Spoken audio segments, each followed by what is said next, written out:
എന്നിട്ട് നമ്മളിത് കൈ അവിടെ പോയി ചേർന്ന് നമുക്ക് ചെയ്യാൻ പറ്റാത്തതുകൊണ്ട് നമ്മൾ ഈ സാധനം എടുത്ത് ഇതിൽ ഈ PVC പൈപ്പിന് അറ്റത്തോട്ട് കയറ്റി വെക്കുക.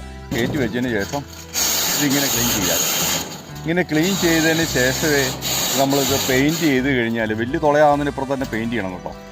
ഇതിപ്പോൾ നൈസ് തുളയാവുള്ളത്. അപ്പോൾ നമ്മൾ വയർലെസ് വെച്ച് ഇതിങ്ങനെ ക്ലീൻ ചെയ്യുക.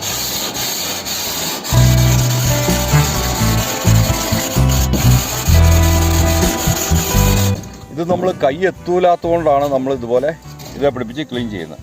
അപ്പോൾ നമുക്ക് വേണമെന്നുണ്ടെങ്കിൽ പലകയൊക്കെ ഇട്ടതിന് മുകളിൽ കയറാം. പലകയൊക്കെ ഇട്ടതിന് മുകളിൽ കയറിയതിന് ശേഷം വേണമെങ്കിൽ നമുക്ക് ഇതുപോലെ നമുക്ക് ക്ലീൻ ചെയ്യാം. അതിന് ശേഷം വേണ്ടത് നമ്മളിത് ഉരച്ചതിന് ശേഷം പൊടി ഇരിക്കുള്ളൂ. ആ പൊടി കളയുന്നതിന് വേണ്ടിയിട്ട് നമുക്ക് ഇങ്ങനെ ഒരു ഉപകരണമുണ്ട്. ഇത് വായു നമുക്ക് തള്ളിക്കളയാൻ വേണ്ടി അടിക്കുന്നതിന് പകരം അടിക്കാനായിട്ടുള്ള ഇത് ഉപകരണമാണ്. ഈ പമ്പ് ഉപയോഗിച്ചിട്ട് നമ്മൾ ഈ മിനുക്കി വെച്ചിരിക്കുന്ന സാധനം ഈ പൊടി ഇരിക്കുമല്ലേ അത് നമ്മൾ ഇതുപോലെ